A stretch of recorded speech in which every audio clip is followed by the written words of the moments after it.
Good evening and welcome to my hobby table, which is quite crowded with a rather large mystery box. Got a mystery box on the table tonight. This box comes to me from Chris of Perky Planes and RC, the YouTube channel.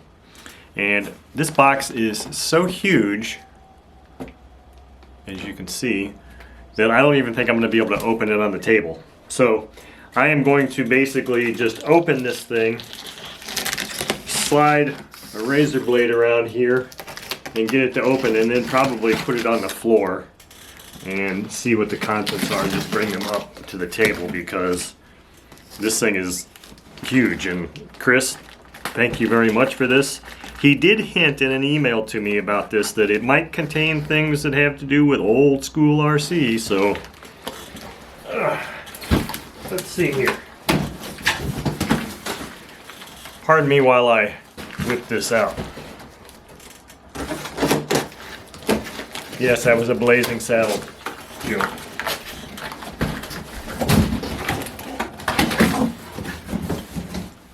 Oh, except it was actually, excuse me while I whip this out.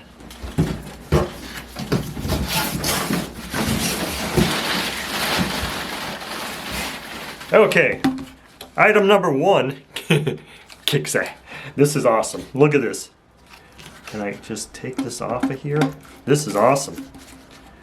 I have never had one of these things before, and hopefully this doesn't just completely spoil the old-time RC videos.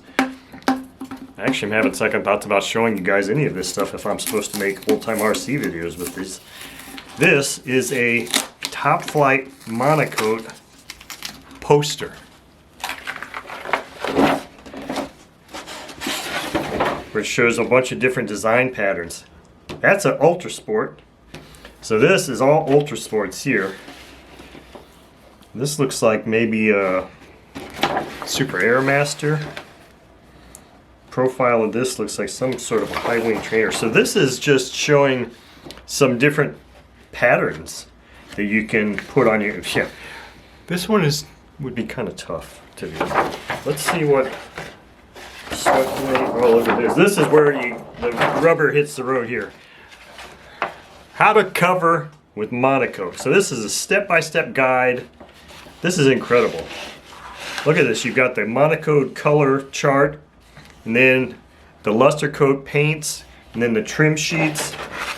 I don't even think I can show all of this on here. All right. Maybe I'm not going to show any more of this because this might be the subject of another video. Let's put that down there real quick. Let's see what else is in here.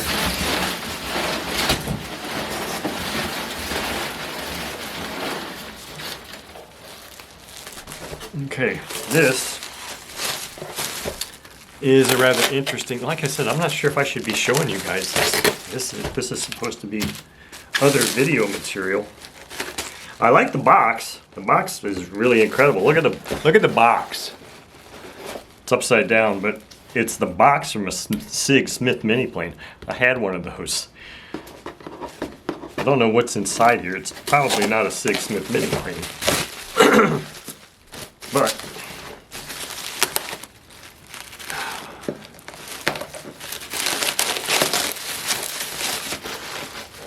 and again,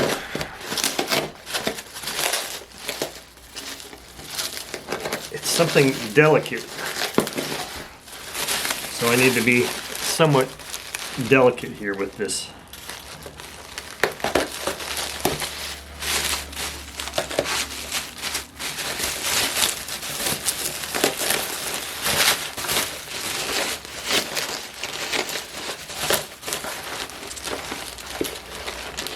This is pretty interesting here. It looks like it isn't a Sig Smith mini plane, but it is, wow, the tail section of an airplane that I cannot identify at this point. I cannot identify what that airplane is at this moment. This tail fin kind of looks cub-like. Let me just take this thing out here real quick. Kind of looks cub-like to me. But then I've never seen this little thing here. So this is interesting. Oh, look at that. Can you see that? I could take that out with a heat gun. I don't know, this is pretty interesting stuff here. Okay, that's cool. We'll fold that off. This is a nice X-Acto knife. Chris must have seen that I needed an X-Acto knife in one of my previous videos. You can never have enough sharp objects.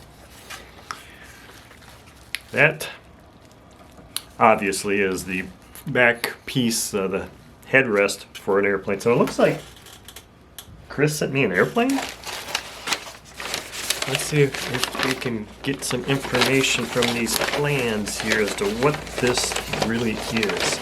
It says this is the plans for a Sig Smith mini plane. I know because I've had one. That does not look like the tail section of a Sig Smith mini plane at all. It's been a while. I could be wrong. Let's see what else, if there's anything else to do.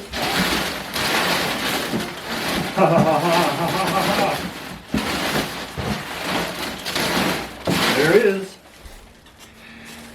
This is spectacular. A Sig 2000. Year 2000 catalog. Now the thing that's interesting to me about Sig catalogs is in the old days, they were labeled by, instead of date, by like RC whatever number, like that 1971 one that I haven't shown anybody yet, or maybe I have, depending on when this video comes out in relation to that one. It was RC 25 was the number of that catalog, which to me seemed to indicate it was the 25th year of catalogs, but this one says 2000. So, okay, we're not going to go any more into that. Chris, this is kick-ass. This is really awesome stuff because, man, this really brings back some memories. Look at this, and these are the decal sheets for the mini plane, but I can almost guarantee you, and here's the cabane struts. I remember making those things. Boy, that was a real pain in the butt. Wow, I remember that. That was not fun, and I built my Smith mini plane when I was living in Rockford, Illinois, which would have been back in probably around 1994, 94 time frame. But I can pretty much tell you for sure that this is not from a Sig. This is not the tail surfaces, the fins from a Sig Smith mini plane. I can categorically tell you that is not that, because this is not how the Sig Smith mini plane was constructed. But this is really interesting. Let's pull these things out. Let's check this thing out. Because the Sig Smith mini plane's tail or stabilizer was nowhere near this big by any stretch of the imagination. This is like a 60 size airplane, and the Smith mini plane was a 40. So this is from a 60 size airplane of some sort, and looking at the shape, it's not from a Cub either, because that's definitely not Cub. I haven't quite placed this. I haven't identified exactly what this is from, but it's not a Cub. So it looks like maybe this was an ARF because of the way the hinge slots are pre-cut in here. So this was an ARF. I can tell that. So it's an ARF, but I just have not been able to identify what that is from yet, but I can tell you it's not from a Sig Smith mini plane, without a doubt. Because look, here's the wing. Here's the bottom wing. Yeah, this is the bottom wing of the Sig Smith mini plane. Here's the fin.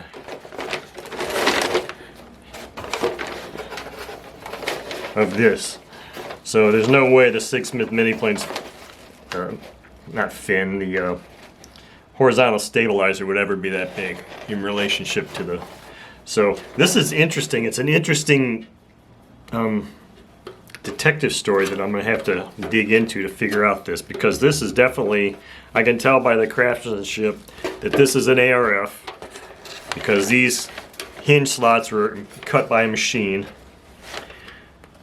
So, thank you very much, Chris. This has definitely been an interesting thing, and I'm going to have to do some research and see if I can try to figure out where these tail surfaces go to, but this really brings back a lot of memories. Just the fact that having these numbers from the Smith mini plane, that's really awesome. Anyway, so that's our mystery box for tonight. Thank you all for watching, and Chris, thank you very much for this. This has been really awesome.